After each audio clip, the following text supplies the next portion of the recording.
The gym was alive with the clatter of weights, the rhythmic thud of sneakers on treadmills, and the low hum of conversations, but all of it froze the moment Jake Sullivan stepped through the door, his 6-year-old daughter, Lily, clutching his hand like it was her lifeline.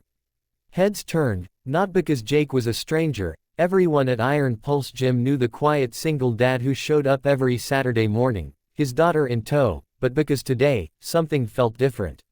His broad shoulders were hunched, his eyes carried a flicker of something raw, and the air around him seemed heavier, like it was charged with a story no one had dared to ask about. It was a Saturday like any other, or so they thought, until a group of soldiers, fresh from a local military base, swaggered in for their weekly workout, their laughter cutting through the gym like a blade. They were loud, confident, their camo gym bags slung over their shoulders, and their presence commanded attention. One of them, a burly guy named Carter, spotted Jake across the room, lifting a modest set of dumbbells while Lily sat nearby, coloring in a worn-out sketchbook. Carter nudged his buddies, a smirk spreading across his face, and what started as a whisper turned into a challenge that would change everything. "Hey, single dad," Carter called out, his voice booming over the music. "Why don't you step up and replace one of us in the deadlift challenge? We need a fourth man." The gym fell silent. Eyes darted to Jake, who paused mid-lift, his jaw tightening. It was a joke, everyone could tell, a jab at the guy who kept to himself, who never bragged about his lifts, who seemed more focused on tying Lily's shoelaces than chasing gym glory. But what happened next wasn't just about a deadlift. It was about a man carrying a weight no one could see, a weight heavier than any barbell, and how he turned a cruel laugh into a moment that would echo through that gym for years. Jake Sullivan wasn't always the quiet guy in the corner. 5 years ago, he'd been a different man, vibrant, ambitious, the kind of guy who could light up a room with a single grin. Back then, he was a firefighter, built like a tank, with a wife named Sarah who made his world spin and a daughter who was just learning to walk. Life was good, almost too good, until the fire at the old warehouse on Maple Street. It was a routine call, or so they thought, but the blaze was a beast, unpredictable and merciless. Jake had gone in to pull out a trapped worker, his team right behind him. He got the guy out, but a collapsing beam caught him, pinning his leg.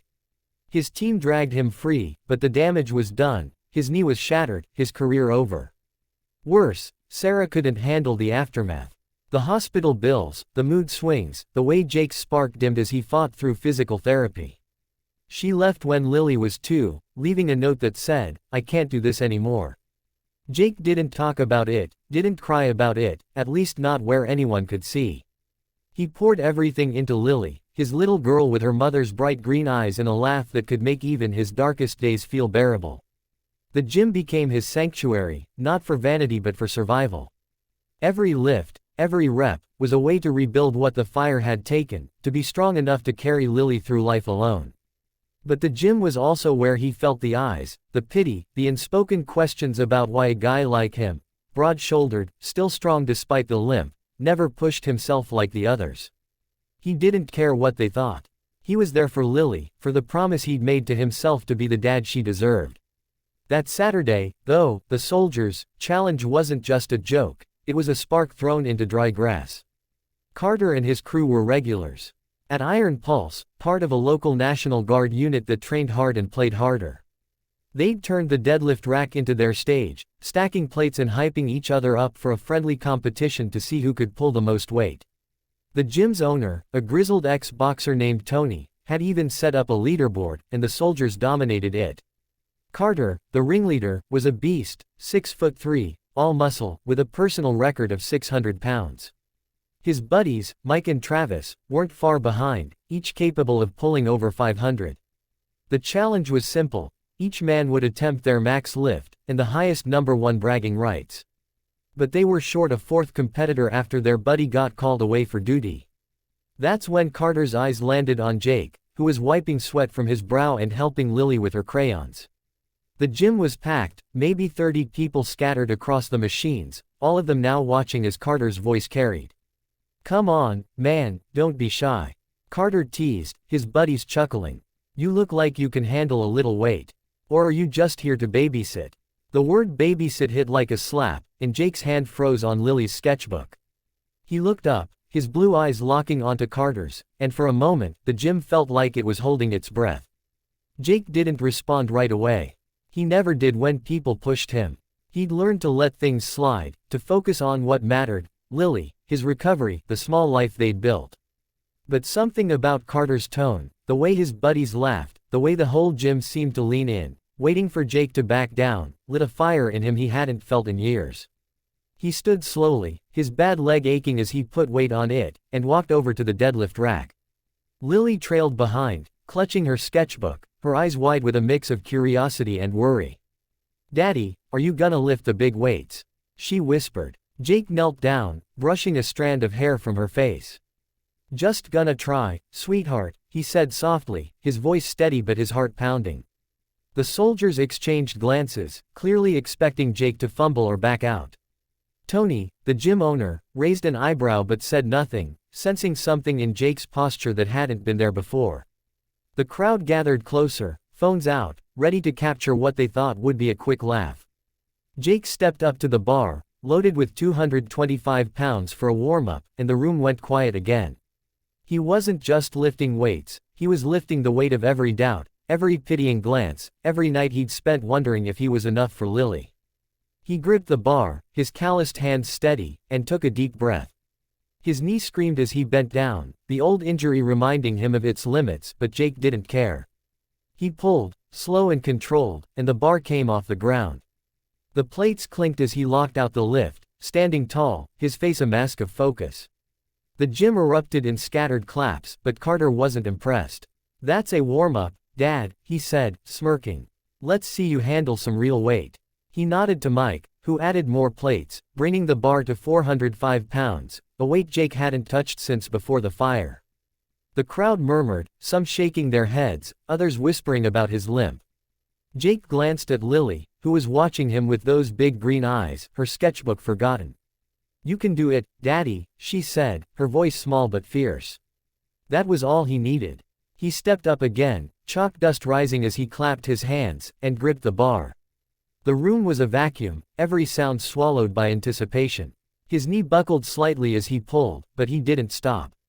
Veins bulged in his forearms, his back strained, and with a low grunt, he lifted the bar to his hips, holding it for a second before lowering it with a controlled thud. The gym exploded, claps, cheers, even a few gasps. Carter's smirk faltered, but he wasn't done. "Not bad," he said, crossing his arms. "But we're just getting started. Let's go heavier." By now, the gym was a circus. People who'd been on treadmills or benches abandoned their workouts to watch. Jake wasn't just the quiet single dad anymore, he was a man defying expectations, defying the joke that had started this. Carter and his crew kept pushing, adding plates until the bar hit 500 pounds, a weight that separated the casual lifters from the elite. Mike went first, pulling it with a roar, his face red but triumphant. Travis followed, struggling but managing to lock it out. Carter, the reigning champ, stepped up and pulled 550, his buddies hyping him up like he was a god. Then it was Jake's turn. The bar was loaded to 505, more than he'd ever lifted, even in his prime. His knee was throbbing now, his hands slick with sweat, but he couldn't walk away. Not with Lily watching, not with the gym holding its breath. He chalked his hands again, the white dust settling like snow, and stepped to the bar. The crowd was silent, phones raised, capturing every second. Jake bent down, his bad leg trembling, and gripped the bar like it was his last chance to prove something, not to Carter, not to the gym, but to himself. He pulled. The bar inched up, slow, agonizing, his body screaming under the strain. His knee felt like it might give out, his back burned, but he thought of Lily, of the nights he'd carried her to bed when she was sick, of the promise he'd made to never let her down. With a guttural yell, he locked out the lift, standing tall, the bar trembling in his hands. The gym was a roar of sound, cheers, shouts, even Carter's buddies clapping despite themselves. Lily ran to him, throwing her arms around his leg as he lowered the bar, her voice cutting through the noise. "You did it, Daddy." Jake knelt, pulling her into a hug, his breath ragged but his heart full. Carter stood there, arms crossed, his smirk gone, replaced by something like respect.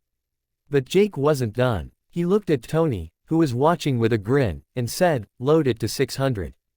The gym went silent again. Carter's jaw dropped. 600 pounds was Carter's territory, a weight Jake had no business attempting, not with his injury, not with his quiet life. But Jake wasn't lifting for Carter. He was lifting for every moment he'd felt broken, every doubt he'd buried, every time he'd told himself he wasn't enough. Tony hesitated, then nodded.